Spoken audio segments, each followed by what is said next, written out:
ഭർത്താവിനെ സംബന്ധിച്ചിടത്തോളം പ്രധാനപ്പെട്ട ഒരു ഉത്തരവാദിത്തം അത് ആ പെൺകുട്ടിയുടെ ജീവിത ചെലവുകൾ വഹിക്കുക എന്നുള്ളത് തന്നെയാണല്ലോ. അപ്പോൾ അതുമായി ബന്ധപ്പെട്ട ഒരു ചോദ്യം ഇതിൽ വന്നിട്ടുള്ളത്, 2 ചോദ്യങ്ങൾ ഇപ്പോൾ വന്നതിലുണ്ട്. എൻ്റെ ഭർത്താവ് ഒരു പ്രവാസിയാണ്, നിശ്ചിത സംഖ്യ എല്ലാ മാസവും അയച്ചു തരും, പക്ഷെ അത് വീട്ടു ചെലവുകൾക്ക് മാത്രമേ തികയുന്നുള്ളൂ. കുട്ടികളുടെ ഫീസ്, കോളേജിലെ ഫീസ്, അതൊക്കെ ഈ ഭാര്യ കടം വാങ്ങിയിട്ടാണ് പലപ്പോഴും ചെയ്യുന്നത്. മാത്രമല്ല ഈ വാങ്ങിയ കടങ്ങൾ വീട്ടാനുള്ള താല്പര്യം പോലും ഭർത്താവ് കാണിക്കുന്നില്ല. ഇതിൻ്റെ പേരിൽ ഈ സ്ത്രീക്ക് കുറ്റം കിട്ടുമോ എന്നുള്ളതാണ് ഒരു സ്ത്രീയുടെ ഒരു ചോദ്യം.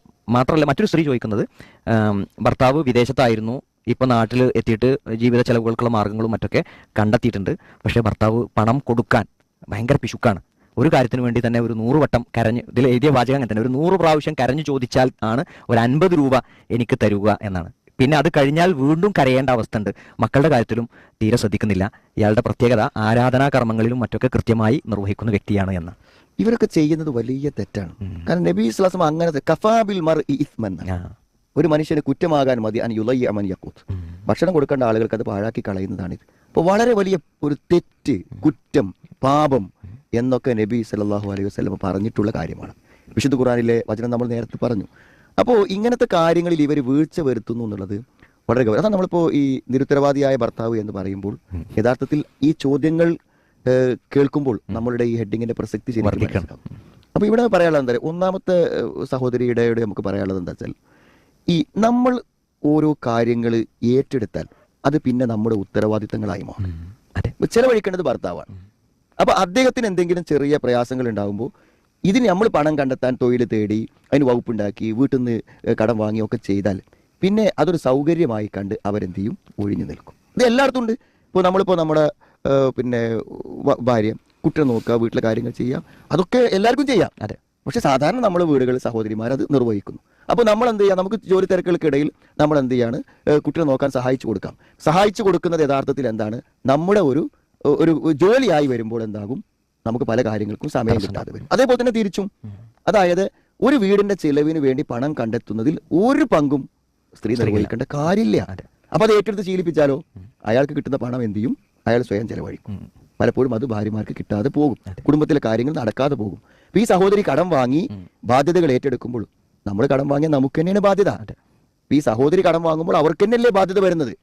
എന്തുകൊണ്ടാണ് അവർക്ക് ബാധ്യത? ആരിൽ നിന്നാണോ കടം വാങ്ങിയത് അവർ ഇവരോടാ ചോദിക്കുക, അല്ലാതെ ഹസ്ബൻഡിനോട് ചോദിക്കില്ലല്ലോ.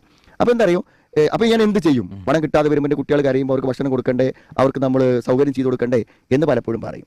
അപ്പൊ അത് നമ്മൾ അംഗീകരിക്കുന്നു. പക്ഷെ കുറച്ചൊക്കെ എന്ത് ചെയ്യണം, നിങ്ങൾ പണം തന്നില്ലെങ്കിൽ വീടിത്തെ കാര്യങ്ങൾ ബുദ്ധിമുട്ടാകും എന്ന് എന്ത് ചെയ്യണം, ഭർത്താവിന് മനസ്സിലാക്കി കൊടുക്കണം. അപ്പൊ എന്ത് ചെയ്യേണ്ടി വരും, പല വഴികളുണ്ടാവും. അതിന്റെ അയാൾ പണം കൊടുക്കാതിരിക്കുമ്പോൾ എന്താണോ അതിന്റെ പ്രത്യാഘാതം, ആ ചില പ്രത്യാഘാതങ്ങൾ സംഭവിക്കണം. ഉദാഹരണം, വീട് പൂട്ടി അവൾ വീട്ടിലേക്ക് പോയി, എന്താ അവിടെ പച്ചക്കറി ഇല്ല, അവിടെ അരിയില്ല, ഭക്ഷണമില്ല, ഒന്നുമില്ല, എന്ത് ചെയ്യും? ചിലപ്പോൾ കുട്ടിയുടെ സ്കൂൾ എന്ത് ചെയ്യും, 15 ദിവസം മുടങ്ങും. ഞാൻ പറഞ്ഞത് അവിടെ സംഭവിക്കേണ്ടത് എന്ത് ചെയ്യണം, സംഭവിക്കണം. പലപ്പോഴും സഹോദരിമാർ ചെയ്യണമെന്ന് വെച്ചാൽ, എന്ത് ഭർത്താവ് എത്ര നിരുത്തരവാദിയായാലും ആ പ്രശ്നങ്ങൾ മുഴുവനും സ്വയം ഏറ്റെടുത്ത് പരിഹരിക്കാൻ ശ്രമിക്കുമ്പോൾ ഒരു കുടുംബത്തിന്റെ ഭാരം മുഴുവൻ അവരുടെ തലയിൽ വരുന്നു എന്നുള്ളതാണ് വസ്തുത. അപ്പോൾ അതുകൊണ്ട് തന്നെ ഉത്തരവാദിത്വം ഭർത്താവിൻ്റെതാണ്, അത് അയാൾ നേരെ നിർവഹിക്കുന്ന അവസ്ഥ ഉണ്ടാകണം. പിന്നെ പിശുക്കിനെ കുറിച്ച് പറയണം, അതും പ്രശ്നം തന്നെയാണ്. അതായത് ശരിയായ അർത്ഥത്തിൽ എന്താണ്, കുടുംബ ജീവിതത്തിൽ എന്നല്ല, ജീവിതത്തിൽ എവിടെയും വേണ്ടത് എന്താണ്, വലാത്ത ജാലി അതൊക്കെ മകലൂലത്തൻ ഇലാ ഒനുക്കിക്ക വലാത്ത ബുസുത്തുഹാ കുല്ലൽ ബസ്ത്. എന്ത് ചെയ്യരുത്, ഒന്നായിട്ട് പെരടിക്ക് കൈയിട്ടും ചെയ്യരുത്, തുറന്നോടും ചെയ്യരുത്. മറ്റൊരു സ്ഥലത്ത് പറഞ്ഞു വക്കാന ബൈനദാരിക, ഒരു മധ്യമമായ നിലപാട് സ്വീകരിക്കണം. അപ്പോൾ സത്യം പറയുകയാണെങ്കിൽ എന്താ വെച്ചാൽ, നമുക്ക് ഭർത്താക്കന്മാരൊക്കെ നിർദ്ദേശിക്കാനുള്ളത്, ഭാര്യമാർ ചെലവഴിക്കേണ്ട കാര്യങ്ങൾക്കുള്ള ഒരു സംഖ്യ അവർക്ക് എന്ത് ചെയ്യണം, കയ്യിൽ കൃത്യമായി ഏൽപ്പിച്ചു കൊടുക്കുക. നമ്മൾ ചെലവഴിക്കുന്നതിനേക്കാളും സൂക്ഷ്മതയോടുകൂടി അവരെന്ത് ചെയ്യും, ചെലവഴിക്കും. ഇപ്പോൾ ഉദാഹരണം പറയുകയാണെങ്കിൽ, നമ്മൾ കറണ്ട് ബില്ല് അവരെ ഏൽപ്പിക്കുന്നു. അപ്പോൾ എന്ത് ചെയ്യും, കറണ്ട് ബില്ലിന് ആവറേജ് വരുന്നത് 1500 രൂപയാണെങ്കിൽ നമ്മൾ അവിടെ ഏൽപ്പിച്ചാൽ അവർ മോട്ടർ അടിക്കുന്നത് നിയന്ത്രിച്ച് എല്ലാം നിയന്ത്രിച്ച് എന്ത് ചെയ്യും, അവർ 1500 ചിലപ്പോൾ 1000 ആക്കും, ബാക്കി 500 അവർ എടുത്തോട്ടെ.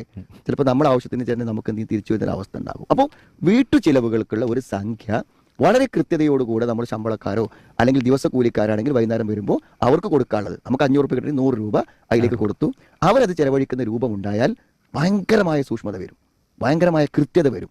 അപ്പോൾ സത്യത്തിൽ എന്താണെന്ന് വിചാരിച്ചാൽ, ഈ ആവശ്യത്തിന് പണം കൊടുക്കാതെ അവരെ വിഷമിപ്പിക്കുക എന്നുള്ളത് വളരെ ഗുരുതരമായ തെറ്റാണ്, വളരെ ഗുരുതരമായ വീഴ്ചയാണ്, ഏറ്റവും നിരുത്തരവാദപരമായ പെരുമാറ്റമാണ്.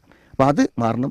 അത്തരം സന്ദർഭങ്ങളിൽ അദ്ദേഹത്തിൻ്റെ പണം അദ്ദേഹം അറിയാതെ എടുത്താൽ പോലും അവൾ കുറ്റക്കാരി ആവുന്നില്ല എന്നതാണ് പുസ്തകം. അവൾക്ക് ആവശ്യമുള്ള പണം, ആവശ്യമുള്ള പണം അയാളുടെ സമ്പത്ത് എടുത്താൽ പോലും അവൾ കുറ്റക്കാരി ആവുകയില്ല എന്നാണ് നമ്മൾ മനസ്സിലാക്കുന്നത്. അപ്പോൾ അതിൽ ഉത്തരവാദിത്വം ഭർത്താക്കന്മാർ കാണിക്കണം.